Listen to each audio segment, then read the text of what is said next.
लटकाए रखा भारत को, पानी नहीं दिया फाइटर जेट इंजन। यह वाक्यांश पश्चिमी देशों के साथ भारत के लंबे संघर्ष की गवाही देता है। इन देशों के साथ भारत ने बिलियंस और बिलियंस ऑफ डॉलर की डील्स की, लेकिन जब एक छोटा सा फेवर मांगा कि फाइटर जेट का इंजन टेक्नोलॉजी ट्रांसफर भारत को मिल जाए, तो कोई भी देश नहीं माना। यह एक सोची समझी साजिश थी जिसके तहत भारत को इस महत्वपूर्ण तकनीक से वंचित रखा गया।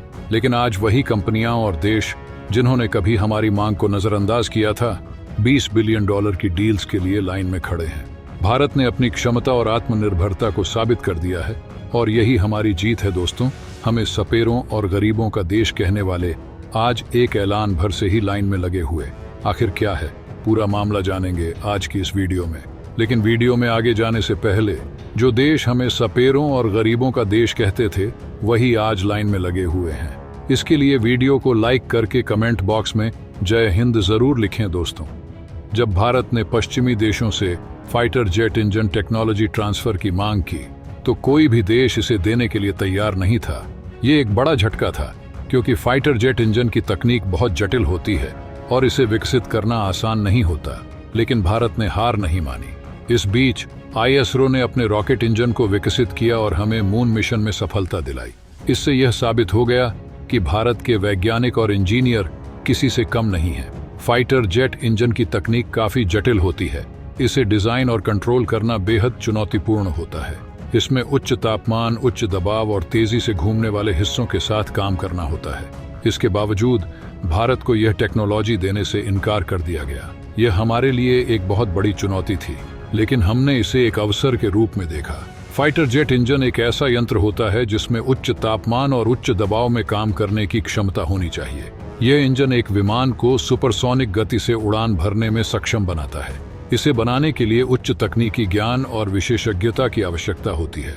इसमें प्रयुक्त सामग्री और डिजाइन को अत्यधिक परीक्षण और अनुसंधान की आवश्यकता होती है। दूसरी ओर अमेरिका ने पाकिस्तान को F-15 जैसे खतरनाक जेट दे दिए।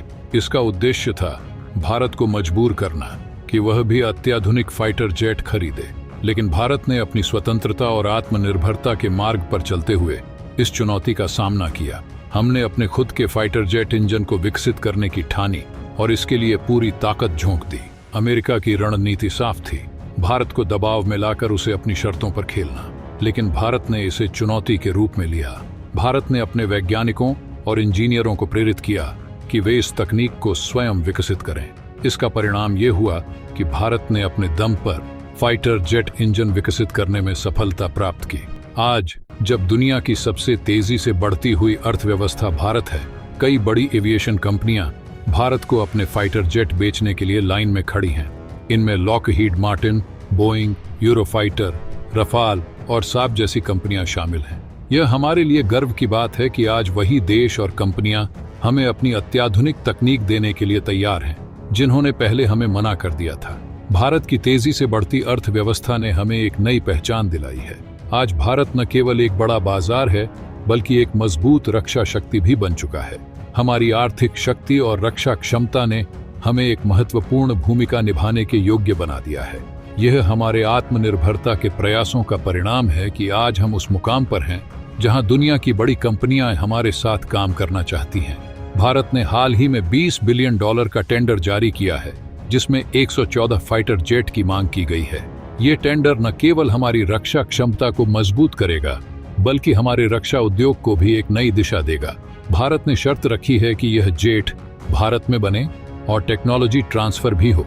यह निर्णय भारत को आत्मनिर्भर बनाने के लिए महत्वपूर्ण है। यह टेंडर भारत के रक्षा उद्योग को एक नई दिशा देगा। इससे न केवल हमारी रक्षा क्षमता में वृद्धि होगी, बल्कि हमारी अर्थव्यवस्था को भी मजबूती मिलेगी। $20 बिलियन का यह टेंडर हमारी आत्मनिर्भरता की दिशा में एक बड़ा कदम है।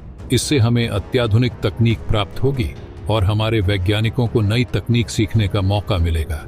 भारत का यह कदम न केवल तकनीकी आत्मनिर्भरता की दिशा में एक बड़ा कदम है, बल्कि इससे विदेशी कंपनियों को भी अपनी तकनीक साझा करने के लिए मजबूर किया जा रहा है।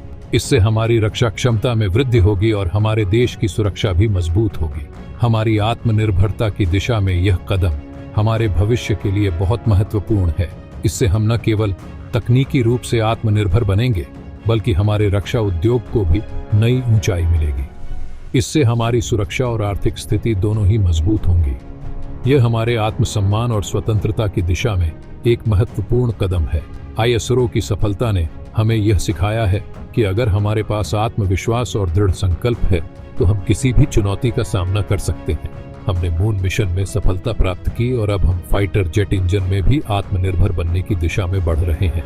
तो भारत अब तेजी से आत्मनिर्भर भारत की ओर बारेच रहा है। इसके लिए वीडियो को लाइक करके चैनल को सब्सक्राइब करना तो बनता है। आज की इस वीडियो में बस इतना ही। मिलते हैं अगले वीडियो में। जय हिंद, जय भारत।